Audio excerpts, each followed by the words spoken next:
Hello, I'm the wife to an ex-con, the mother of 8 children, and current Goodwill shopper, Yvonne DeCulo. It just kept going. And I have finally found my look. Jake Lim.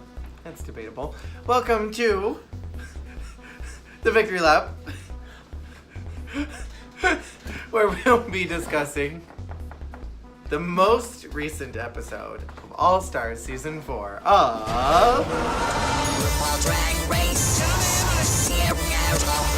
Gia has departed from the competition, and we're moving into yet another episode. We are just like steamrolling into these. We are.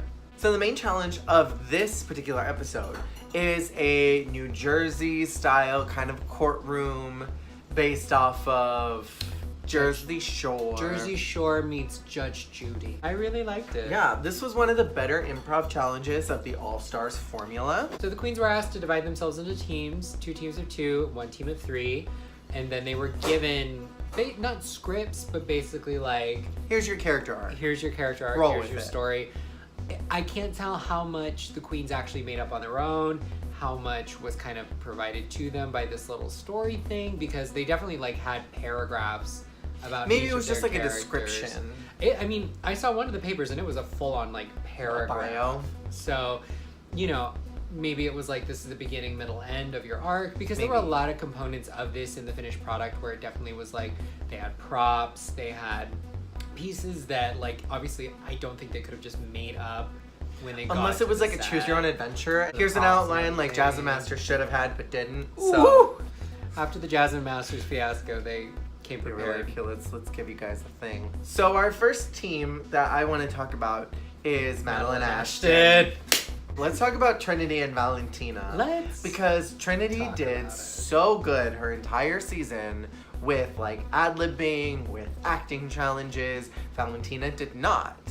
As we saw in the news challenge. I mean, Trinity didn't do so great in that one. And then we saw it in the challenge where she was with Nina. But like, Trinity kind of did well across the board acting-wise. And we did not see that at all this time. And her excuse was, oh, I didn't want to overstep Valentina. That's fine. Fair. But darling, you were sucking the air out of the room when you walked in. Yeah. She forgot her character. She forgot her name. I don't know. In that Make instance, it up. if you can't remember, just start talking. Like, I mean, that's at better. the very least, if you can't remember your name, be like, you don't know who I am? Yeah. Well, This face is my identification. honey, I don't think I need no identification. Look I at don't this need to face. be bringing you identification, telling you my name. You should be knowing my name. But since Since you you're don't know my ignorant and you name, don't know my name. it's Fisher Price. You know, build up into it. Yeah. Don't just Tick. Oh, I remember now. Fisher Price. Rough. Yeah. If you do have that moment, try to just throw something out there to be like, I'm sorry, Your Honor, I'm just already getting upset about this case. My name is Fisher Price, and let me tell you It's again that why I'm ad-libbing so upset. before. You gotta recover when it's something so noticeable. And so, right off the bat, Trinity just... And it kind of just continued downhill. I don't think it ever really picked up. No. And then Valentina came out the gate, and she was just like killing it the whole time. But then on top of it, that she just looked like hot garbage, Such a hot, mess. smelly, nasty garbage.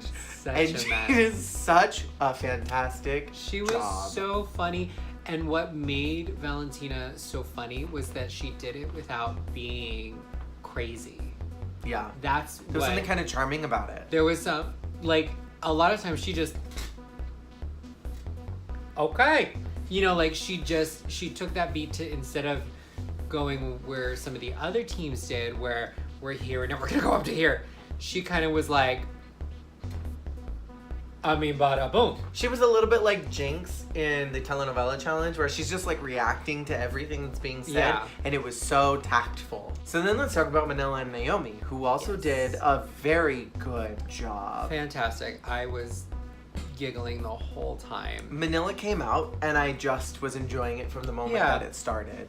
Yeah. The subtle little like dog jokes that she was making through the whole thing Oh were my really goodness. funny. When she started like The screaming overt at dog the jokes.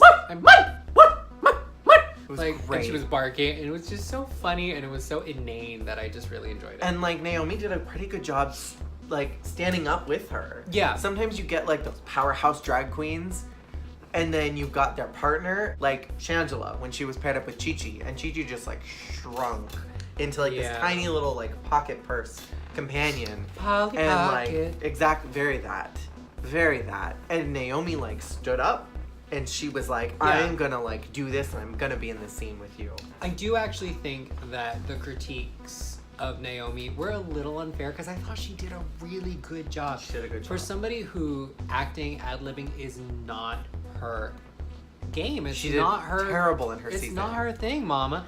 To do as well as she did, I With think, Manila. With Manila, who is a showstopper, I think that Naomi deserved more praise than she got. Oh, 100%. For that. I'm not saying like it beat out, you know, our actual top 2 of the night, but it was definitely like they were being a little overly like critical of her, I felt. Yeah. And so then we'll talk about like the not so great group, but also like was carried entirely by Monique, which is Monique, Monet, and Latrice. Yes. And they felt very unrehearsed. And Very it seems unrehearsed. a lot like Monique's problem from the group challenge, that they didn't really seem to be rehearsed They weren't- in what they were doing. Gotta say. They were bad bottoms. They were bad. They should have prepared bad better. bottoms. And it was a lot of other reoccurring themes, like Latrice shutting down when somebody is, you know, being loud and carrying on, yeah. Which I will say that It's distracting. It's Monique very distracting. did carry on a little bit.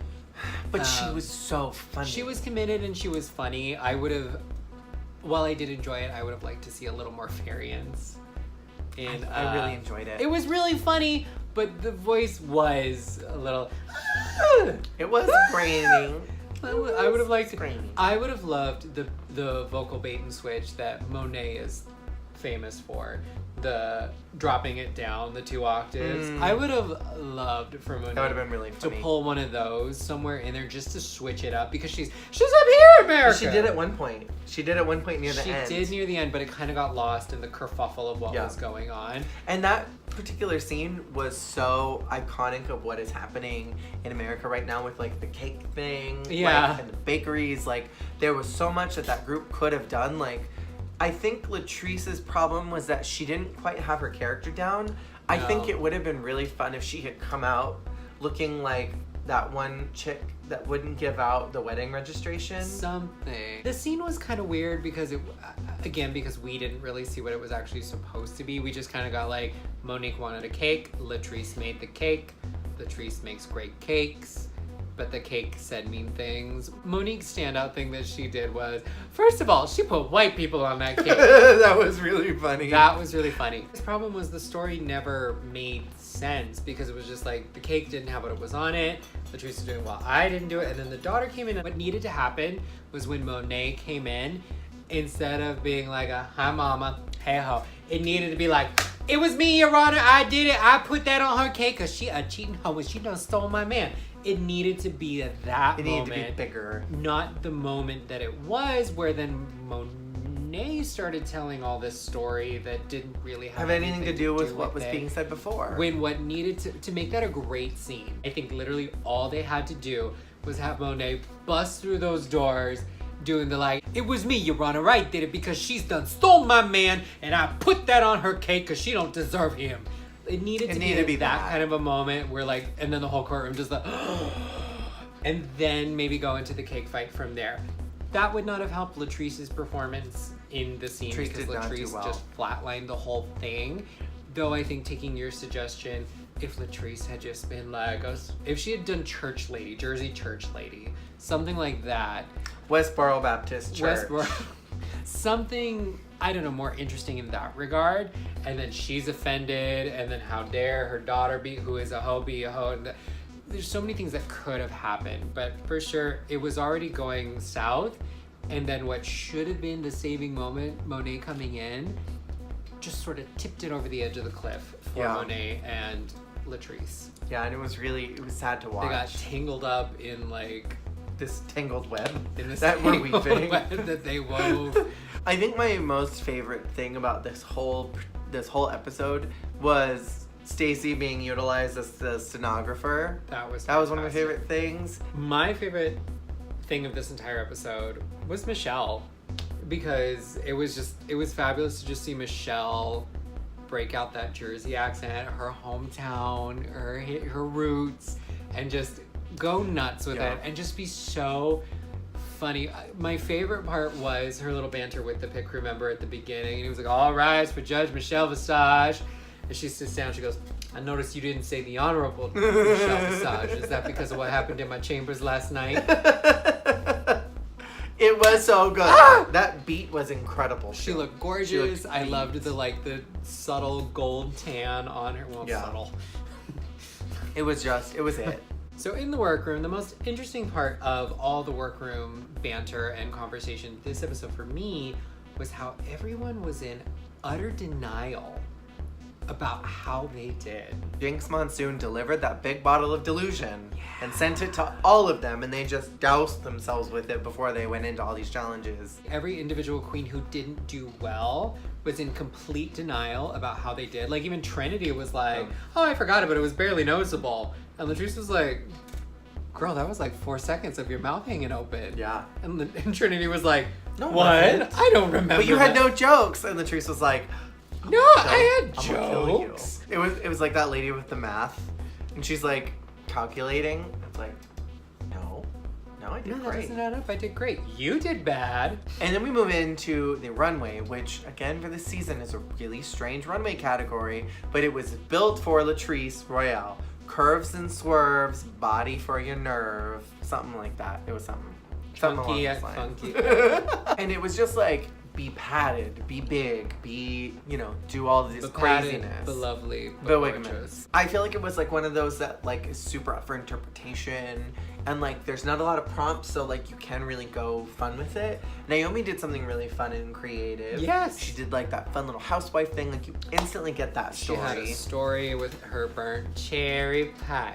Great reference to Cherry pie. season 2, whether she was doing it intentionally or not. I think Great we- reference to yeah, season we'll 2. say she was. We'll give her that credit. And she was padded, because Naomi's usually goes for the Naomi Campbell sleek, like lean runway model. She had hips. She had a booty. It was very reminiscent of her black and white runway, where she's just like padded for the first time, and you're like, whoa! Whoa! Yes! Yes, mama! Queen that this runway was built for, Latrice, really didn't serve it to me. Like, that dress was pretty, but I've seen it before. Latrice did corset. Yeah, she corseted, This she time. looked great. And it definitely was not as, because I kind of expected Latrice to just come out looking like Latrice and be like, well. Yeah. But she did actually make an effort to change something. Her silhouette, yeah. She changed her silhouette. And I mean, honestly, like, do you really, like, I don't know, Latrice does not have any sort of padding. Like, she doesn't use She doesn't padding. need to. So I can't imagine, like, she got this prompt and she was like, oh yeah, let me make some hip pads so I can not fit through the door. It wasn't what I wanted. There wasn't as much impact as, say, Trinity's. Trinity's was so good, and Trinity's another one of those queens that does. A lot of these queens don't pad. Gia doesn't pad. Trinity doesn't pad. Farrah doesn't pad. Valentina certainly doesn't pad. I think Monet may, on occasion, have a She's little feeling pad it. in. She'll do a little. Monique does some padding. She's kind of famous for her padding. Latrice and Manila don't pad. Like, most of these queens don't. So, like, this is a really interesting challenge for them to kind of break out of that box. Yeah. So, maybe I'm going to rescind my comment about... that's my take back. This is a good challenge for these queens. for these queens. I really enjoyed what Valentina did. Like, everybody's hating on this. But if we look at what Valentina did, she took that box of what the challenge was, she turned it upside down and shook everything out, and she was like, I'm gonna wear the box.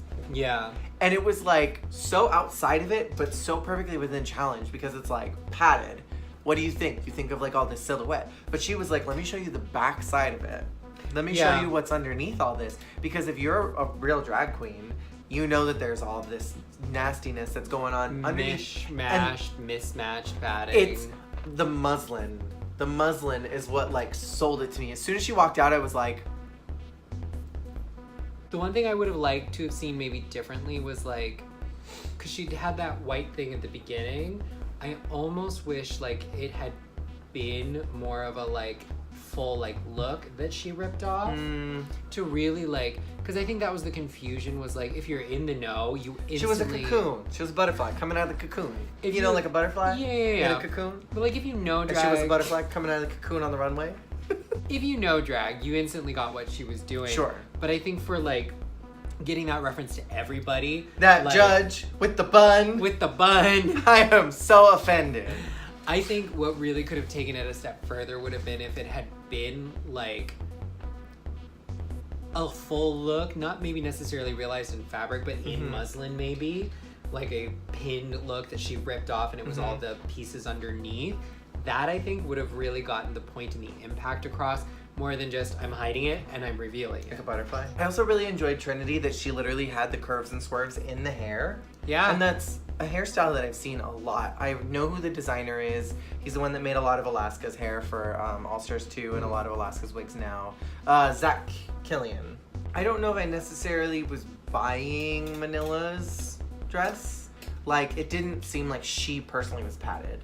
No, she looked curvy. The padding was in the outfit. She was not padded. The padding was in the dress to make it big. It was in those cuffs to make them bigger. And it was a cool look. Yeah.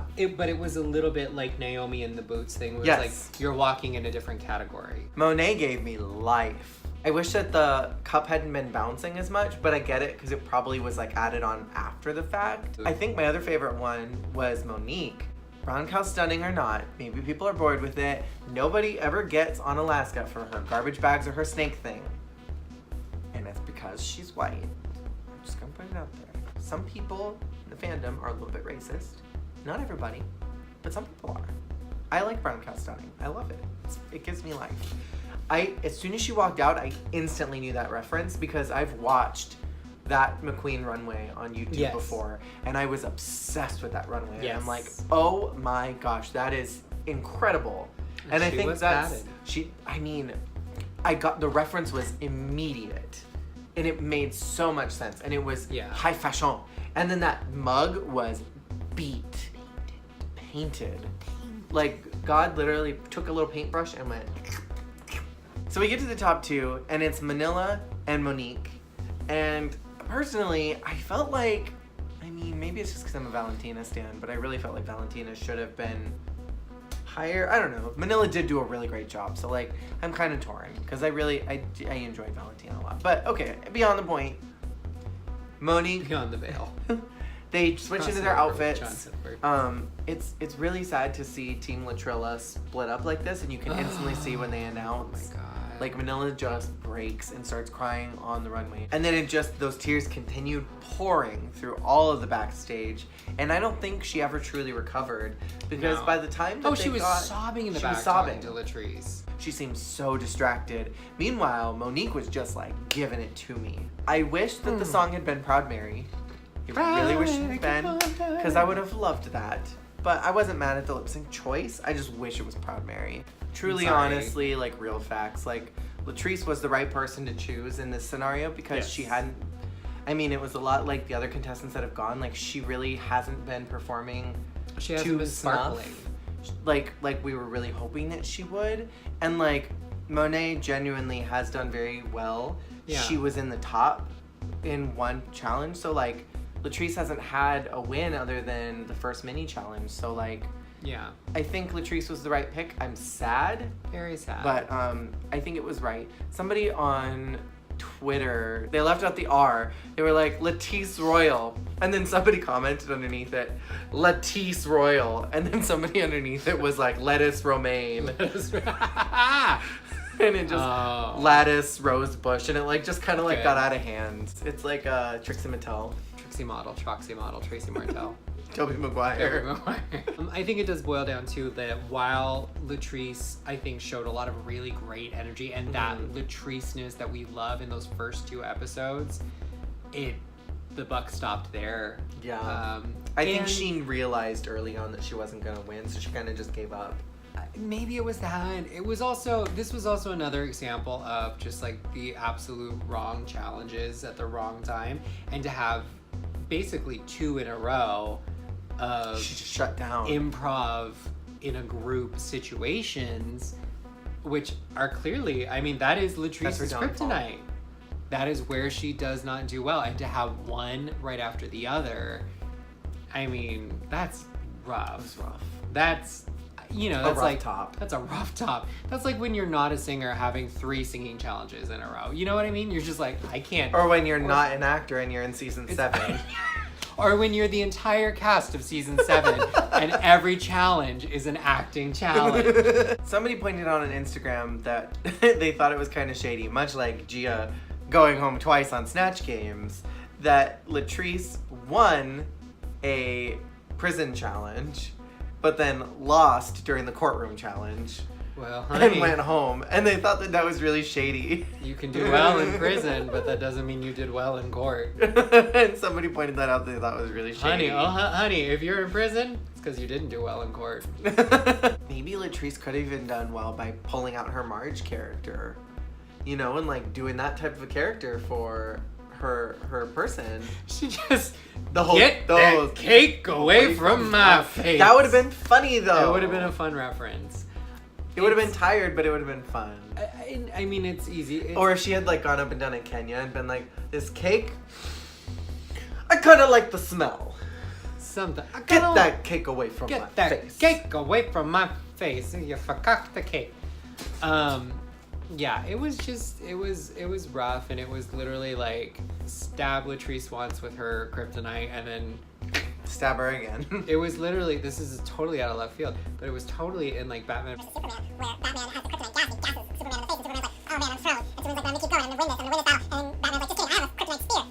It was on TV, I hated it, it was a terrible movie, but Henry Cavill is a gorgeous man. Anyways, Latrice got kryptonited not once but twice in a row. I had a rough childhood. I wasn't watching effing Batman and Robin. So next week is the roast of Lady Bunny, and I saw something. The Was it in the funeral commercial roast. about the All-Star roles being suspended? Yes. Oh, what does that Ooh, mean? I'm excited to get this roaster cooking, Yep. and I'm wondering when or if we're gonna get a comeback episode at all. Because if it's gonna happen, it's gonna be like in the next 2 episodes. Or they may not do a comeback this time. Thank you all so much for watching, and let us know what your thoughts were in the comments below. We would love to read those. In Thank you all between for the watching. others. Bye. Bye.